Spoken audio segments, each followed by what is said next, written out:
right. Looks like Sunday school folks are here. So it's like your 1 minute warning if you don't want to learn. Then, flee while you can.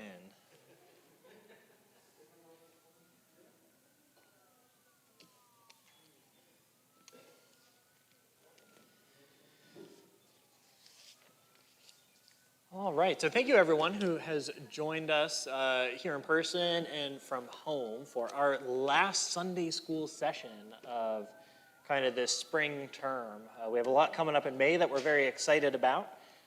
So I hope you'll continue to join us at this 10 o'clock hour for some of those events. And maybe you'll still learn something there too. But in the meantime, there were a lot of headlines this week. I had a really hard time choosing what to talk about for our Sunday school class together.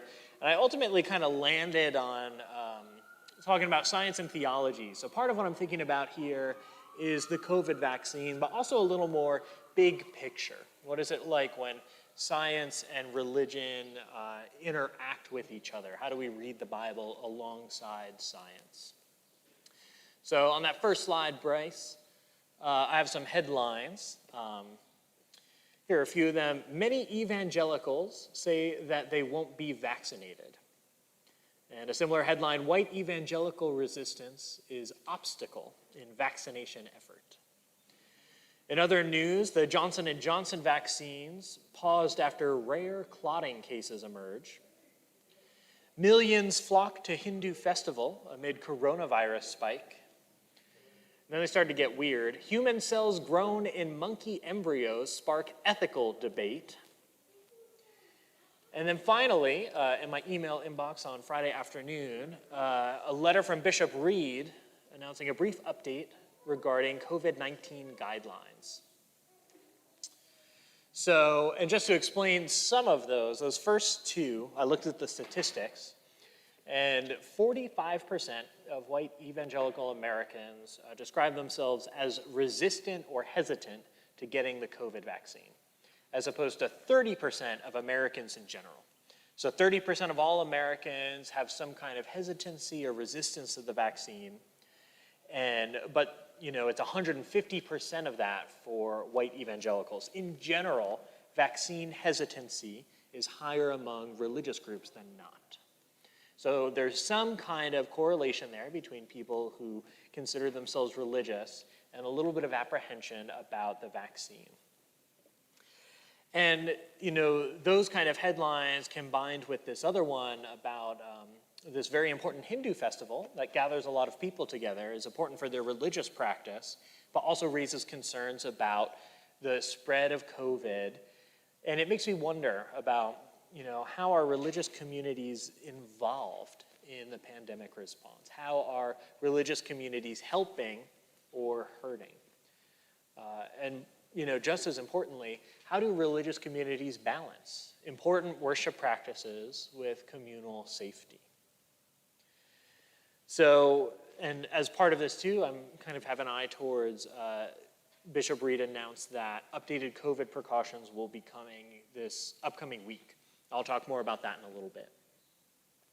So on the next slide, let's talk big picture. Let's talk about Christianity and science. That first question there, how do dinosaurs fit into the Bible? I spent some time with our youth group this past week. They got to do a little Q&A with me to try and stump me with some really tricky questions. And this was one of the ones that came up. How do dinosaurs fit into the Bible? Dinosaurs aren't in the Bible, but science tells us about them. We have fossils of dinosaurs. In kind of an exciting turn of events, I brought a prop to Sunday school. And these are a set of dinosaur teeth that I keep in my office. So one is from a Mosasaurus, which is not technically a dinosaur, and the other is from a Carcharodontosaurus, which is like a little, slightly smaller T-Rex with more attitude. And I like to keep these in my office because, give or take a few million years, they're 65 million years old. So as we think about the Genesis story, we think about kind of creation as it's represented in the Bible, it's something we wonder about. How do dinosaurs fit into the Bible? And as I was talking with our high schoolers about that, kind of the first thing I said to them is the Bible is not a science textbook. And that's not a problem. There's nothing wrong with that. The Bible isn't setting out to be a science textbook, so we don't need to be upset or disappointed or frustrated with it when it's not. You know, you wouldn't be upset at a bike because it wasn't a coffee machine. You know, it's designed to do something. So we have to think about, what is the purpose of Scripture? What is it trying to do? And I think about the ways that the church has been involved with kind of scientific discovery throughout history, and it's complicated, right? Because sometimes, you know, the church and different religious groups have been at the forefront of scientific development. The scientists were also priests. I know exactly one priest today who was formerly a scientist, so we haven't been very good about keeping that up.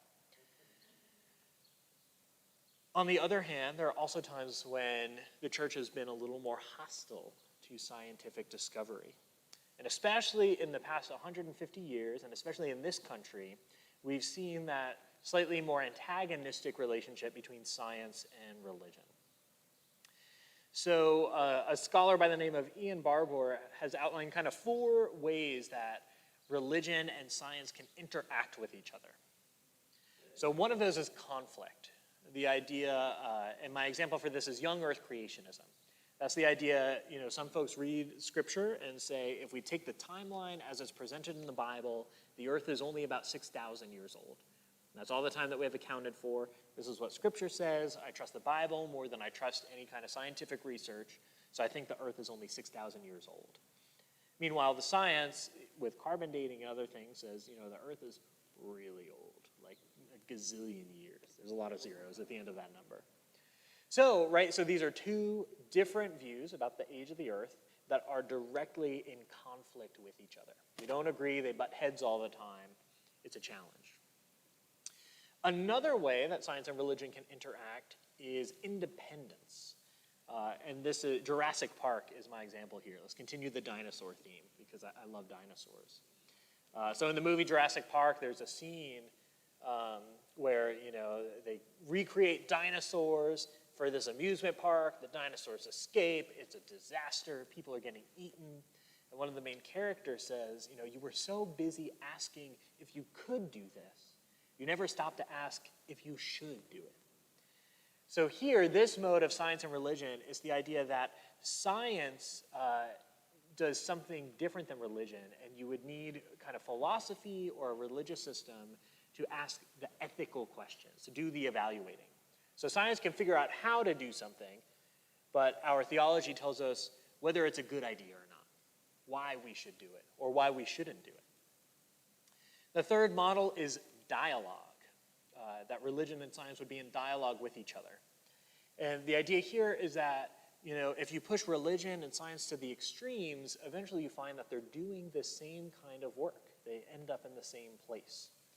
My example for this is fractal systems, which I know next to nothing about, but it's like really, really high-level science and math that starts to read more like philosophy than anything else. It's so abstract, it's so theoretical, so almost incomprehensible that it almost sounds like religious mysticism. It's the idea that when we talk about God, we're pushing at the limits of language, the limits of what we can understand, because there is this limitless system that exists beyond the bounds of our consciousness. It's all very heady, right? But you can see how, you know, religion and science, through very different means, get to kind of that similar point. And then the last way that Barbour outlines is integration. The idea that you can integrate religion and science together and that they would cooperate and work together in that way. And my example for that is natural theology, which is a really old idea. And it's just the sense that we can see glimpses of God in the created order. It's that idea that if you're standing at the top of a really big mountain and you look out and kind of soak in the vastness, that, you know, just this experience in the natural world points to God. Or if we think about sort of the beauty of the flowers that are blooming, or, you know, the remarkable diversity of all the birds that live around here, we can't help but think about the God who made them all. So religion and science then are integrated together. So these are 4 ways that religion and science can interact. They're not the only ways. You know, Barbour has not cornered the market on this. And we might dream of even better opportunities. But I think that model is a helpful way to think about how science and religion interact, especially as we commonly see it in the world around us. So on that next slide, I talk about some E words: epistemology, ethics, and evolution. All three of those are a little scary, so let's break it down. So epistemology is just a great fancy grad school word that means how we know things. It's the study of how we think and how we know. So, and as far as epistemology goes, religion and science think really differently. So science prizes objectivity. Objective research, rational study, rigorous testing and hypotheses and research and data. That is kind of the realm of knowledge for science. Christianity is revelatory. It's based on God's disclosure to us. We can't perform a research experiment about the contents of Scripture, but we trust that it's the Word of God, in some way a revelation to us. It's a very relational kind of knowing. We know in relationship with God, relationship with one another, rather than looking at a bunch of spreadsheets. Not that there's anything wrong with spreadsheets. So, and throughout all of this, we're making evaluations. We're wondering, what ways of knowing are more helpful or not, or get us closer to the truth or not. I think for both Christian revelation and even scientific experimentation, objectivity may not be something that we can really grasp. Even the most rigorous scientific processes have this sense of, it's like, I think it's Schrodinger's cat, right? The act of observing something changes what you observe. So, can we ever truly be impartial observers? And in Christianity, thankfully, we don't presume to be impartial observers. We get to be people in a relationship with each other and with God. But that does mean that what we know and how we know it isn't as firm and objective as we always like to think. Then the next thing I have up here is ethics, which is how we think about morals, how we think about what is right and what is wrong.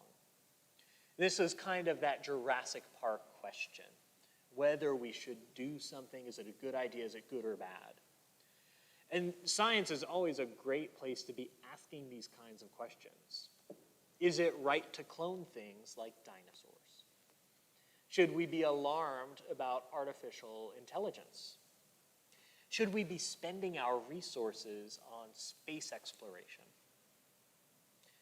Can we take medicine that is created by stem cell research? This last kind of question came up with the COVID vaccine. The COVID vaccine was not created with, stem cells or tissue that came from a fetal cell line drawn from aborted embryos, but it was tested using those cell lines. So the Pope had to come out and make a statement to tell Catholics that it was okay to take the COVID vaccine, that they didn't need to worry about the testing or the process behind it. And that tells you it's a theological question, it's an ethical question, it's a scientific question as we're trying to puzzle through these sorts of things together. And the thing, too, is that ethics isn't only for science, but ethics can also be for our theology. What is the moral vision of our theology? In other words, how do our theologies harm or help people? And let me give you an example of that. What is your theology of suicide? What is our theology of suicide? What does our church think about it? I'm sure y'all have heard people who have said something to the effect that if someone commits suicide, they can't go to heaven. Someone dies by suicide, they have to go to hell. There's an ethical question about that theology in the way that it can hurt people. How do you preach a sermon? And I've heard stories about this. Folks who have died by suicide, their loved ones have the funeral, and the priest stands up and gives a sermon about how that person is now in hell because they committed suicide. It's a hard thing to handle. But it means that, there's an ethical dimension to what we think about God. And even just what we think about God can hurt and help people. So I want to be equal opportunity. It's not just me. I don't get to stand up here in the church and lecture the scientists about the best way they should or should not do something. We have to examine our own sphere as well, about the layered moral impact that our theologies can have. And to be clear, just kind of an aside, in the Episcopal Church, we do not believe that people who die by suicide go to hell. That is not something that this church believes. I don't believe it. David doesn't believe it. And if you all want to talk more about that, I would be happy to. So the last E word I have up there is evolutionary theory. And this one is kind of worth bringing out because it influences a lot of our thought. It's not just a scientific idea anymore. So, and really it's been the main battleground between science and religion for the past 150 years. The idea, it's been presented as the zero-sum game. Either the Bible is true or evolution is true, and, you got to choose one or the other. I don't think that has to be the case. And broadly, the Episcopal Church does not believe that either. So I think evolution can be true as a natural process. But evolution is a really bad moral theory. So evolution, the idea that the strong survive and the weak die off, that is this kind of grueling process as nature churns to discern the strongest and best things and does away with the weakest. So when we apply that, not just to kind of biology, but we tend to apply it to other things. We think that way about history, that the best societies thrive and the weak ones die off. We think that way about politics and political positions. We think that way about economics, survival of the fittest. If your business can't cut it, then you're going to go belly up and go bankrupt. We think that way about social theories, and sometimes we even think that way about religion. People outside the church will look at the church and say, it's all this big fairy tale that's dying out. And they'll point to all the numbers about church attendance and church membership. Or sometimes we'll talk that way about other religions, those primitive, superstitious people who believe all these crazy things that are slowly fading away. They just need to evolve and learn all the good enlightened things that we already believe. So you see how that evolutionary theory can kind of infect lots of ways that we think in our world. And I don't think that is good. Because the good news of the gospel is not a story of survival of the fittest. So I want to suggest kind of one alternative to Barber's 4 ways that science and religion can interact. This is not my idea, but this comes from the priest who was formerly a scientist that I told you about. Her name, her full title technically, is the Reverend Dr. Kara Slade. She has a PhD in rocket science, worked at NASA and had a career there, and then questioned the work that she did at NASA, and then went back and got a PhD in theological ethics. And now she's a priest and canon theologian at the church that sent me to seminary. So she suggests that maybe witness is another possibility for us as a way that science and religion might interact or get along. So her idea is that science and religion don't necessarily exclude each other. We don't have to choose one or the other. But we do want to recognize that they're not doing the same thing. Religion and science are not trying to arrive at the same ends. They're not trying to work together perfectly. We read in Scripture that faith in the gospel, the people who follow Christ, it looks like foolishness to the rest of the world. So clearly, the reason that we gather together in this space on a Sunday morning depends on more than just common sense. It depends on more than just objective, rigorous research methods. So again, faith is relational. We give witness to Christ in relationships, not as observers, not as evolutionary competitors, but as neighbors. And that this witness might be a better way of looking at the world than a zero-sum game of evolution versus religion, science versus religion, or us versus each other. So I've said a lot of stuff so far. Any questions? Yeah.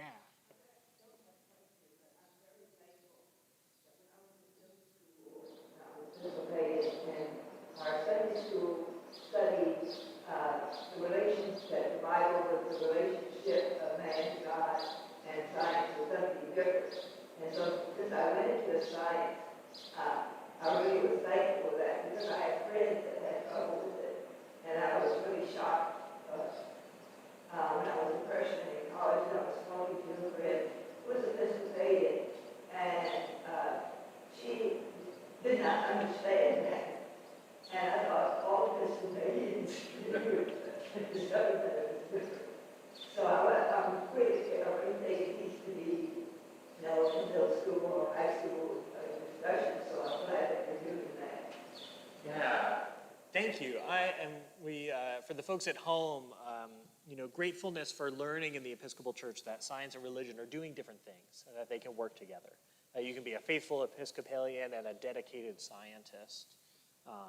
And acknowledging that, that's not taught everywhere, not even across every single Episcopal church, because we're a little different. So I'm glad that we do it too. And even the past few weeks, the Sunday school class that Dawn and Stephanie have been leading with the youth has been science projects and science experiments. And I tease them mercilessly for that because I'm not sure I would have done that at the church I grew up in, just like magic tricks from last week. But I think it's good to show kind of who we are and where we stand on some of these issues.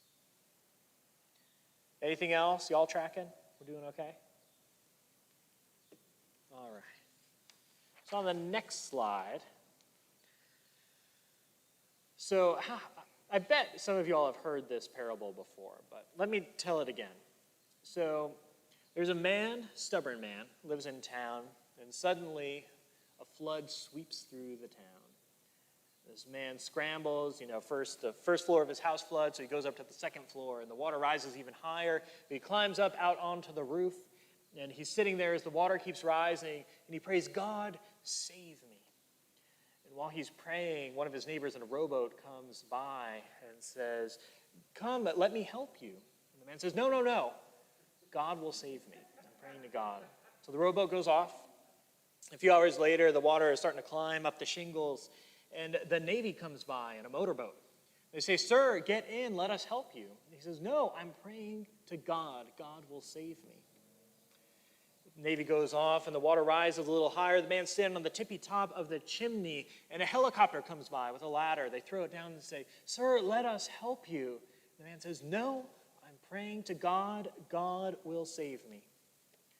The water rises. The man drowns. The man goes to heaven, meets God, and he says, "God, I prayed so hard to you. Why didn't you save me?" God said, "Sir, did you not see the rowboat and the Navy and the helicopter that I sent for you?" And I think that story captures a little bit of the sentiment that I hear behind those headlines about the COVID vaccine. The hesitancy that some religious people experience when thinking about the vaccine. And certainly, if that's not where you are, I bet you have people in your life who are there. Folks who are a little hesitant, a little resistant, wondering about the vaccine. So, what I like about that parable is it shows that God does not only work in, trumpets and angels from heaven and grand miraculous displays of intervention, but that God can work through more mundane ways to save us and to help us when we need it. So what about healing miracles? I think that some people do experience healing miracles. I don't think science has cornered the market on healing. And I think there's plenty of room for God to show up in that way. But also, I sometimes think the capabilities of modern medicine are miraculous too. So one thing that I've heard from folks in my life who are a little hesitant about the vaccine is the speed at which the vaccine was developed and tested is cause for concern. That, it happened too fast, it was too rushed, they didn't test it enough. I'm just a little uncertain about how quickly it came together. And for me, just personally, I have the exact opposite take. I think it's miraculous how quickly we came together with a vaccine for this. And I'm so grateful for it. It's something I pray and give thanks to God for. And it leaves me impressed at the ingenuity and the capability and the determination of us, of human beings who, when push comes to shove, can really roll up our sleeves and do something incredible. And of course, as part of that conversation too is sometimes we wonder, what about people who pray for healing but don't get better? And sometimes I've heard that idea that, the problem isn't with the physical condition, but it's with your life of faith. If you just had more faith, then you would be healed. If you just prayed harder, you would be healed. And if you're not being healed, then clearly there is some kind of spiritual problem with you. I've heard that theology before. Talk about the ethics of theology, theologies that can hurt and harm people. Because I don't think that is at all true. People who don't get better are not faithless people. I can't explain why some people get better and some people don't. But I do know that as God looks at each of us, the healing of our bodies is only one part of the equation. God does not only heal our bodies, God heals our souls. God heals our hearts and even our relationships with each other. Because at the end of the day, everyone dies, right? So we can't measure God's grace to us by not dying. We can't measure God's love for us by the absence of pain or loss. But we can measure it by the ways that God is present with us, even in really hard, challenging, trying moments. And I think this past year has qualified as one of those times for all of us. So, vaccine hesitancy, some of it is the idea that the vaccine was rushed. But among certain church circles is the idea that we don't need a vaccine because God will save us. God will take care of us. It's exactly like the man from the parable. And I'd like to suggest that maybe the vaccine is the way that God is taking care of us. So much of the pandemic has been framed in terms of fear and freedom, right? These are really big words that describe how we've moved through the past year together. That some people are very afraid, that there's the question of our freedoms. What do we have a right to do, a freedom to do? What responsibilities do we have? And what impositions should we not accept because they step on our freedoms? I'm not sure that lens has been particularly helpful in the past year, and especially now too. There are certainly important things to think about, what we're afraid of and what freedoms that we enjoy and experience. But getting vaccines or even just taking COVID precautions, the fact that we still wear masks, is not a fear response. As we've said over and over since the very beginning, the precautions that we've taken are about loving our neighbors. It's a communal responsibility that gives us more freedom, all of us, to share together. The idea that when we as a group can share freedoms together, we all enjoy more freedom than we would have on our own, rather than individuals fighting with each other to try and claim as much freedom for themselves as possible. And when we frame the conversation in that way, right, we can recognize it's that evolutionary theory at work. It's individuals with their own freedoms butting heads, fighting to be, am I free to not wear a mask in a store? Is the store free to have a mask policy? Are you free to tell me to put on a mask? Am I free to tell you to put on a mask? And all of this is competition with each other, survival of the fittest. And that is not the gospel of Christ. The gospel of Christ, right, is sacrificial love for our neighbors. St. Paul writes, all things are lawful for me, but not all things are beneficial. And when he says beneficial, he's talking about the community. Not all things build up the community. So we've had this conversation in many sermons and Sunday school classes over the past probably 8 months as we think about what it means truly to be free as Americans and free as Christians, and how we exercise those freedoms. And I think the church has a lot to offer the conversation in that respect. Any questions about all that?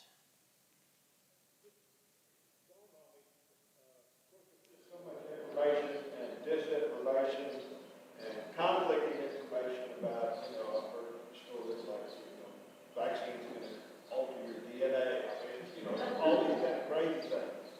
And so that's one of the reasons I think there's hesitancy. But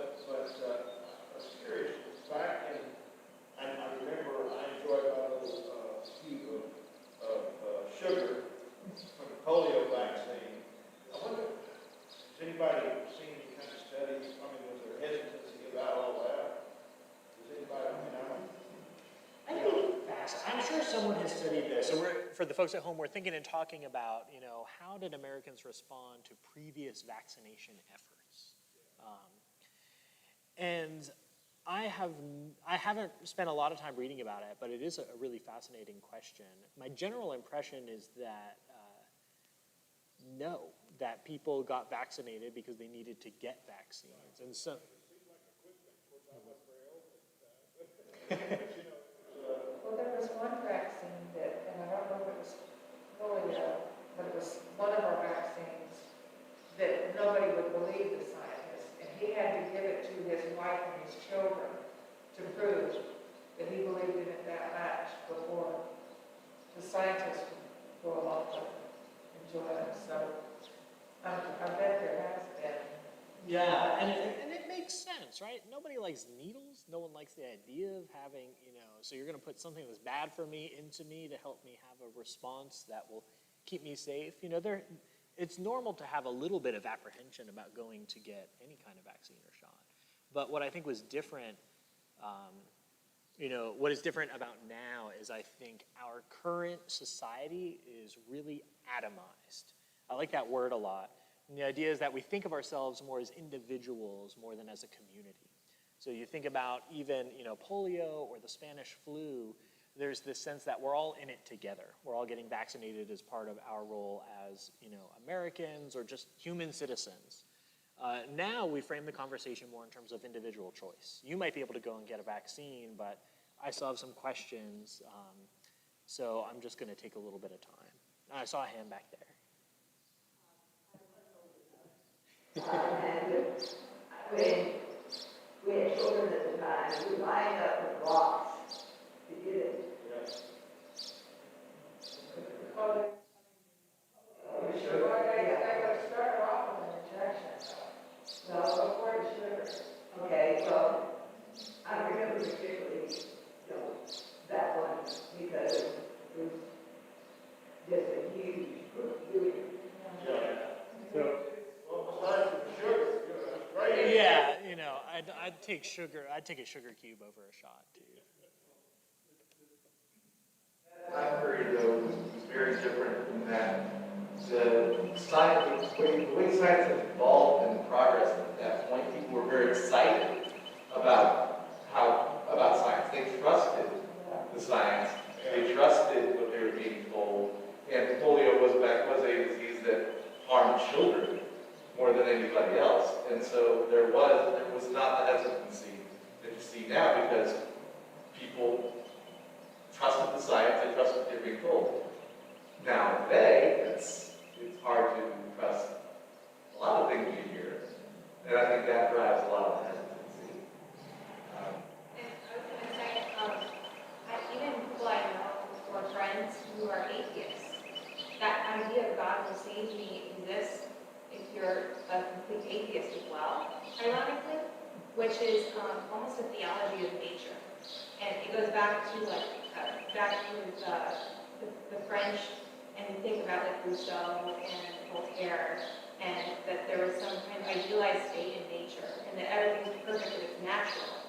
And so there's an entire group of people who really believe, like a religion, adamantly, that if you make something natural, if it only comes from nature, if it's organic, then somehow it's better for you.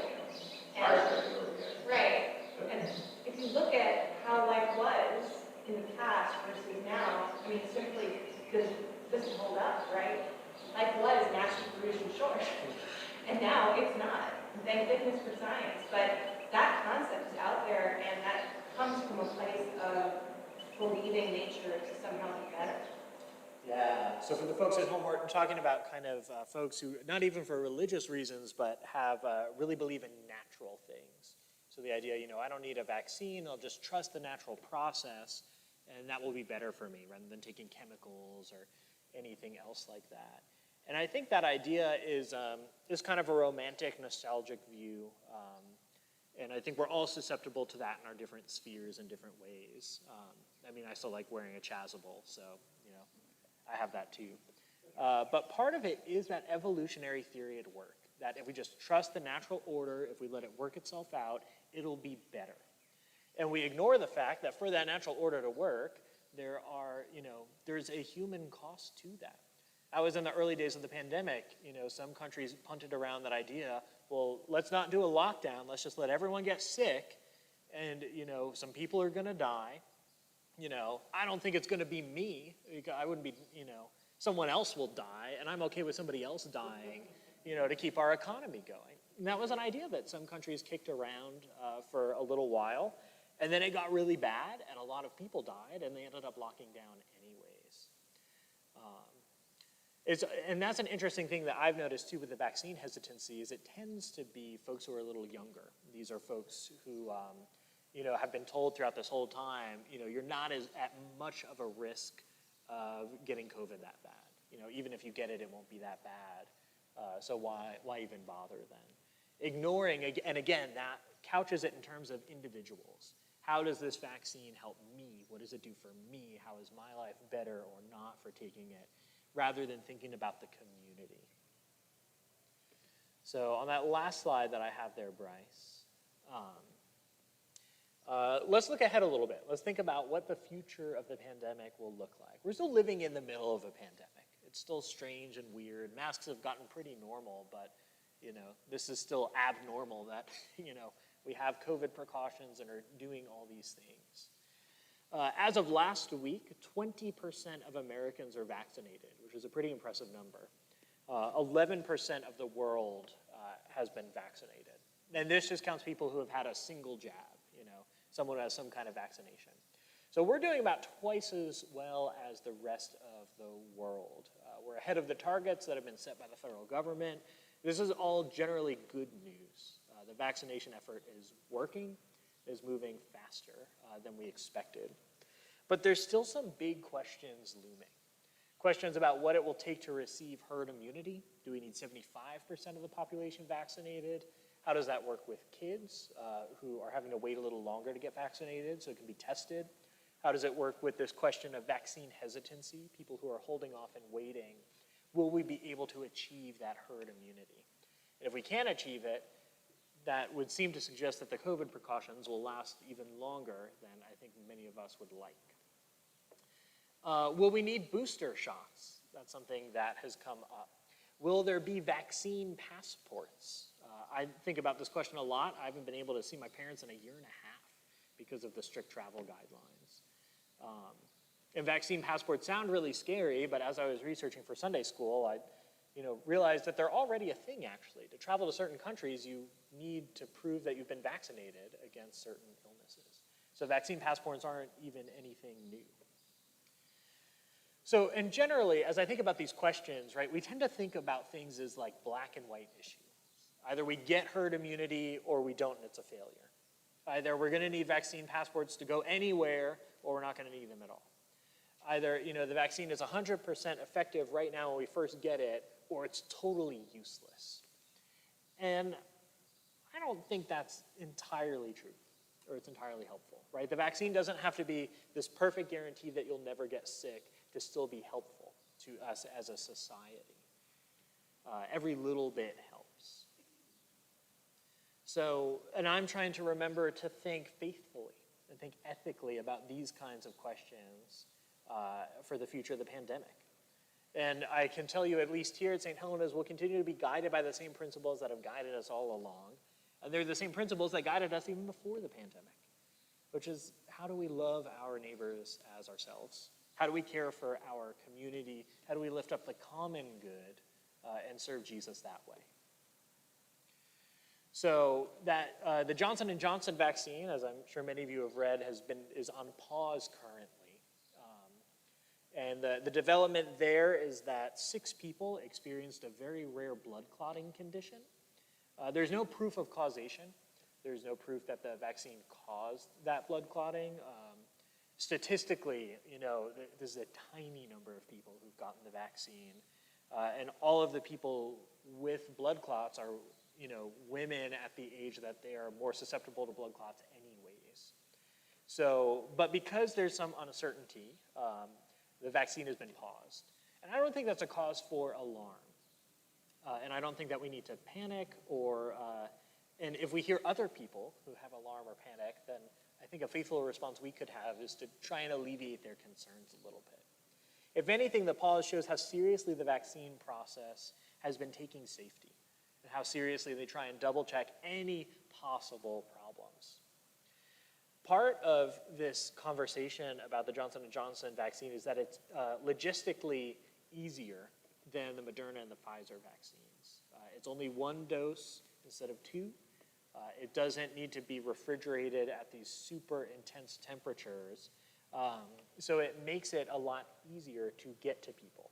So a pause on the Johnson & Johnson vaccines makes it harder, makes it tougher to vaccinate hard-to-reach populations.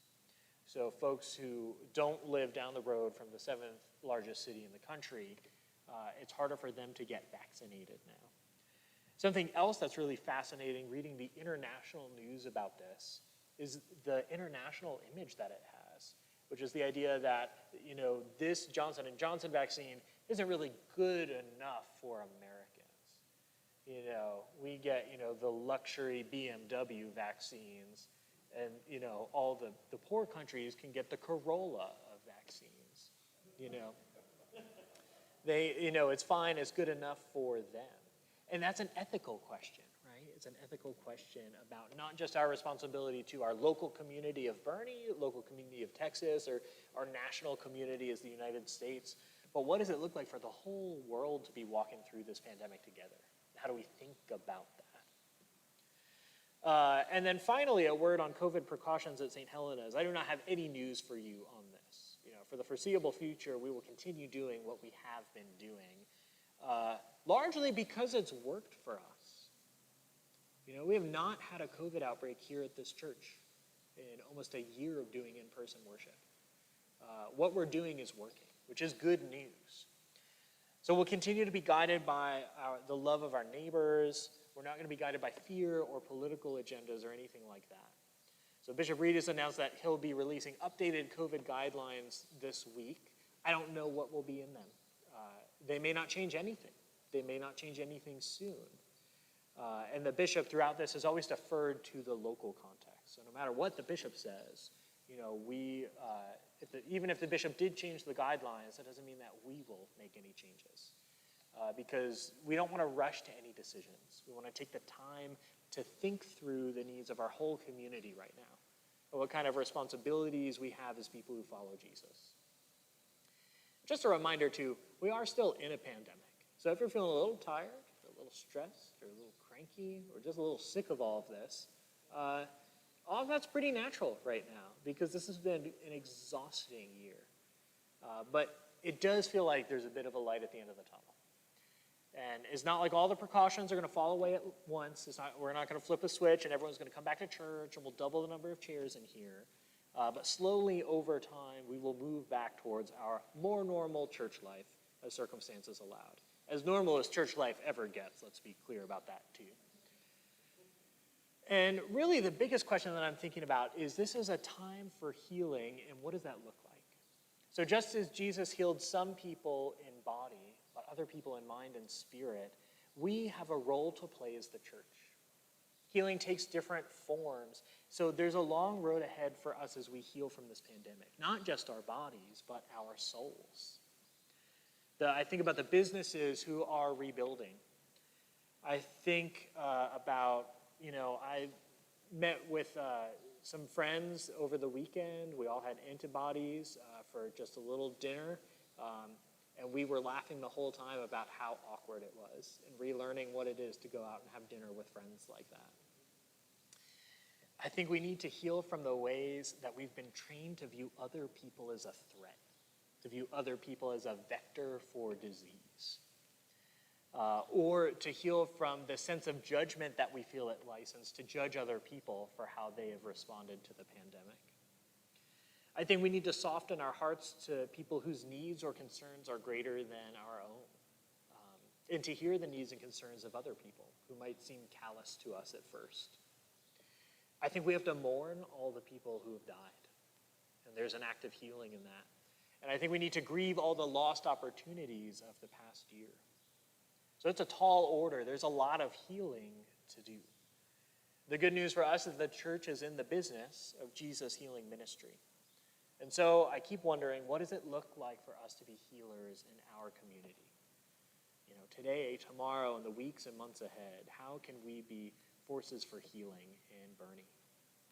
The scientists and doctors have been doing their part with COVID treatments and vaccines.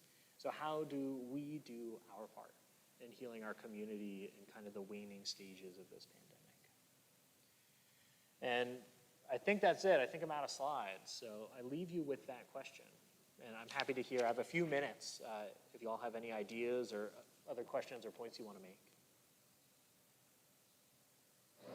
I think one thing like with me when I was struggling about the vaccine is because you hear so many conflicting stories and it's like, oh, it was rushed out. You know, it just happened within a year. But then I've heard people say, well, they've been working on it since SARS. You know, so all those years, those years ago when it was SARS, and like, okay, so what is it? And somebody told me one time, you know, it was starting out as to be a cancer vaccine. And I'm like, you know, are they seriously? You know, I feel like I turn down my TV and I go this way and get the vaccine, and then I hear something and it's like this false sense, and I'm just like, you know, you just don't know what to believe in. And you're like Johnson and Johnson. You know, then people say, oh, if you're waiting for more research, well, just look around because the people are the research. And you know, and I think that's, you know, that's where I have had struggles. You know, and it's like that I just have to pray about it. Like, you know. I think it's true. The past year has made all of us like amateur epidemiologists and amateur scientists, which is not very fair. You know, that's not my training. And I've heard this a little bit this morning, right? That, you know, the information isn't clear. There's so many different news sources and competing and conflicting pieces of information. My best suggestion is, you know, generally not to trust things on the internet, especially on social media, and especially if they're a picture. You know, if it's a link to a news organization, that's one thing. If it's just a picture or one of those text posts with the nice backgrounds, you know, I'd always take that with a grain of salt. I love to sing the praises of the media bias chart, which is something put together by a bipartisan group of people involved in the news world, and basically it's a bell curve. So it ranks media based on whether they lean left or right, but also whether they lean towards opinions or factual reporting. So my suggestion is if you ever have a question about something that you see, check out that media bias chart. Choose one of the sources at the top. That doesn't mean that they're the best. It just means that they're kind of the most neutral and the most factual. And see what they say, you know, without the spin, without anything else. And if someone says something and you can't find it on, you know, Reuters or the Associated Press, then, you know, maybe hold off from sharing that information or trusting it. Decided, likewise, we don't know anything about all of the science about all of this, and so we talked to all of our doctors, and those numbers seem to be growing as we age. Every doctor said, get the shot, you know, like, no question about it. So, I mean, you have to trust those people, so that's obviously a decision. Yeah, trusting experts is another option. As you know, someone with a lot of degrees, I tend to like that too. You know, if you have theology questions, you can trust us. Y'all in the back. Kind of on that vein, if it helps make anyone feel more comfortable, my sister has her doctorate in microbiology, and she lives outside of London. And she works for the company that helped to create the auto-targeting methodology of going for which Trump took, right? So, Moderna. And so she's given me some great facts and things that I didn't know because she's got a whole different knowledge base than I do, obviously. But saying things like, for example, coronavirus isn't new. It's something that's existed for a very long time. This is just a very different strain of it. And so it doesn't mutate often, first of all. So you're not likely to need both boosters constantly. It does mutate clearly, but not at the rate of some other things like flu, thank goodness. The infection rate is getting worse, but it is not as bad again as things like the flu, thank goodness. And as far as the vaccination, to your point, this isn't a new concept of how we're doing this. This is something that's been proven out over and over by science, and it is effective. And so this isn't something that we just kind of threw together in the workshop and rolled out, and no one's ever tried this before, and that does help, I think, least for people like me, where I'm a lay person, I don't have that background, I don't know, it was helpful to hear that. So. And part that I think it's hard to understand for a lot of people, big numbers, right? It just seems crazy, but like when you're talking about the measles vaccine, 1 out of 1 million kids who gets the measles vaccine will die from the measles vaccine. But you hear about that one kid that dies, and they're like, oh my goodness. But 1 out of 200 kids that gets the measles dies. And so numbers involved in how many deaths they're saving, as opposed to, yes, it's tragic when one person dies from the vaccine, but again, if there's 6 million Johnson & Johnson vaccines, and 6 people may or may not have developed blood clots from that, well, how many people, if there were 6 million cases of COVID, how many people of those 6 million died? 1,600,000 compared to 6.